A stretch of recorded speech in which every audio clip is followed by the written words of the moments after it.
بسم الله الرحمن الرحيم رب زدني علما. So let's try to see one configuration example for class-based weighted filtering. So what I'm doing is I do have the router 1 and router 2 pre-configured with EAGRP here. So I do have an EAGRP pre-configured, and I do have reachability to router 2 from the router 1. So what I want is I want some of these traffics should be classified and they should be given a guaranteed bandwidth requirement. Like my requirement here is I want ICMP traffic. So ICMP is something I can test. That's the reason I'm using ICMP. But in the real scenarios, it can be like your SQL traffic or any other specific traffics, SMTP traffic. You can match those specific traffics. So ICMP traffic should get a guaranteed bandwidth of 128 kbps. Now, when I say guaranteed bandwidth, what this exactly means is, now this link is 1.5 Mbps, let's say. Now, out of 1.5 Mbps, that is the maximum amount of bandwidth we can utilize. And in this, normally, if there is no congestion, let's say the interface is receiving a traffic of 512 kbps overall, total 512 kbps, means there is no congestion, right? Because the 512 kbps can be sent over 1.5 Mbps without any congestion. But again, the problem comes when there is a congestion. So if I'm receiving a traffic of around 2 Mbps and I need to send it over 1.5 Mbps, now there will be a congestion. So now on the outgoing interface, there will be a congestion. Now in these scenarios, what should I do? What I should do is I'm going to tell that this ICMP traffic should be guaranteed minimum of 128 kbps at the time of congestion. Means even if there is any congestion, we are going to tell that this particular flow or this particular traffic, whatever you define in this class map. Not only ICMP, you can add 3-4 options. Whatever the protocols mentioned in this class map, they all should get a minimum of guaranteed bandwidth. This is the minimum guaranteed bandwidth. And in case if there is no congestion, then they can use more than that. Maybe they can use 112 kbps also, or anything more than that. But at the time of congestion, the minimum guaranteed bandwidth. So that's what we'll be configuring here. So we are going to create our own class maps, and then we are going to define the policy. And in that policy, we are going to tell that if the traffic matches my ICMP, that should get a guaranteed bandwidth of 128 kbps. This is actually kbps. I'm going to allocate. And if it is HTTP traffic, then it should get guaranteed bandwidth of 64 kbps. And if it is FTP traffic, it should get guaranteed bandwidth of 64 kbps. And rest of the traffic means whatever the remaining traffic, this is class default comes under remaining traffic. I just want to use weighted filtering because I don't want to manually define. So remaining traffic, it will be automatically forwarded based on the weighted filtering, the dynamic mechanism. So that's what we are trying to do here. So the first step, we'll do classification. Let's say I'm going to say class 1, ICMP 1, let's say, and I can say match protocol ICMP. So you can define multiple options inside this. It means you can still say match protocol.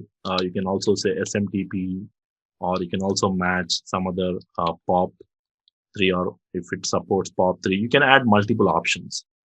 But again, whenever you are adding multiple, always keep in mind the class maps will be always match all. So we have to change this to match any. We have to say match any and then ICMP. Okay, because whenever you are defining multiple multiple protocols or multiple options inside the class map, you are specifying that match any one.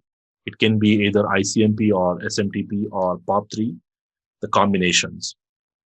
Okay, so that's the first class map. Similar way, you have to create a separate class map. So in my example, I'm just using match protocol HTTP, match protocol, any other option. You can use any other protocols. Let me just use one here. So similar way like that, you can create multiple class maps. Mostly we use 3 to 4 categories. And then I'm going to say FTP. Now, once we classify, now here you can see when you say show run class map, we can see there are multiple class maps we created. And now we want to reserve the bandwidth, minimum guaranteed bandwidth. So I'm going to create a policy map and I'm going to refer to my class and I'm saying now here, whatever the action you want to take. So when I'm using the bandwidth option, it means that I want to give a minimum guaranteed bandwidth. And here I'm going to define options in kbps, kilobits per second. Or we can also define in terms of percentages. I'll talk this in the in the next example. So we can define a fixed bandwidth value. And again, one more thing we need to keep in mind while we are doing this option. Now, let's say this is my 1.5 Mbps. And out of this, by default, you can only reserve 75% of the total bandwidth. Now, what this means is, let's say I'm using 100 Mbps link. So this is my link, which is F0 by 0. And when I'm doing the bandwidth allocation, or when I'm giving guaranteed bandwidth, let's say there are multiple flows. So the overall combination, overall plus means, let's say I'm giving 5 Mbps for one flow, maybe 25 Mbps for here, maybe 30 Mbps here, and maybe 20 Mbps here. So it becomes 20 plus 30, 50, 50, and then 75, 80. It goes 80. So it should not go beyond 75%, which means if this is 100 Mbps link, so which means 75% means it should not exceed 750 Mbps, sorry, 75 Mbps. And again, it exceeds this. That's the default limit because the remaining 25% will be utilized for the control plane traffic. So that is something reserved. But again, in this case, reserving 25% means almost 25 Mbps is not required because normally you don't need 25 Mbps to be used for just control plane traffic. That's not required. So you can change this percentage value by using a command called maximum reservable bandwidth. When I say 90, which means I'm saying that the maximum bandwidth can be reserved is 90%. 90% means now this limit can go up to 90 Mbps now, which means now the control plane traffic, it is the remaining 10% will be utilized, which is 10 Mbps roughly. That will be sufficient normally. So when you are doing the allocation, so it should not exceed 90 now because of this command. So it's like 25, 30, 60, 80, and I can add 10 more. So this is something you have to remember. So when you are configuring the policy map, you have to keep this in mind. Whenever you are doing some kind of allocations, by default, only 75% of the total bandwidth can be reserved, which is the default. But if you want to change this to 90%, then we have to go and add this command on this interface. On this interface, we can change this. Okay. So anyway, I'm not making any changes, but this is something you have to remember at the time of configurations. In some high-speed links, you probably prefer to change. Like if I'm using 100 Mbps link, I prefer to change this to 90 or 95% to be utilized for allocations. So here I'm not changing. So which means out of 75%, out of 1.1544, 75% roughly comes around 1158, something around this, 1000. So not more than that, 1100.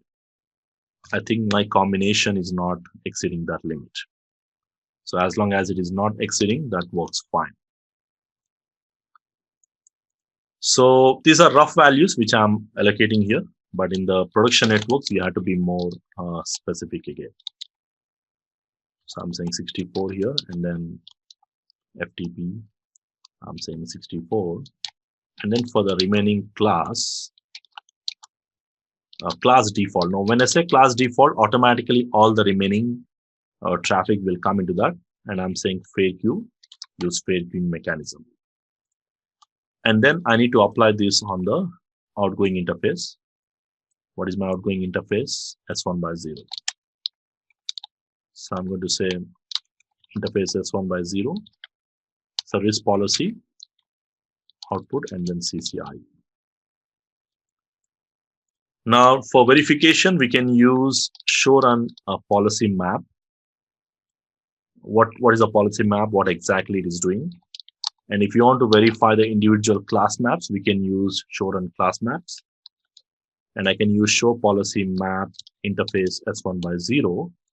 Now here you can find the policy which is being applied and the class maps, the classification, and actually number of packets which are being sent or received. So if you generate some traffic, let's say if I'm initiating some ping request, I should have matched telnet as well. So I'm generating some 100 ping request, and if I say show policy map interface, I should see these counters. It's going to match my ICMP protocol, which is 100 packets here. Okay, so here you can see the queuing limit. And again, you can see if there is any kind of drops, it will show you these increments here. And we have allocated the bandwidth of 128 kbps, which says that this is the minimum guaranteed bandwidth they will get in case if there is any congestion. So for additional verification, you can add a telnet traffic as well. So what I'll do is I'll add this in this class map. Inside this class map, I'll say match protocol telnet.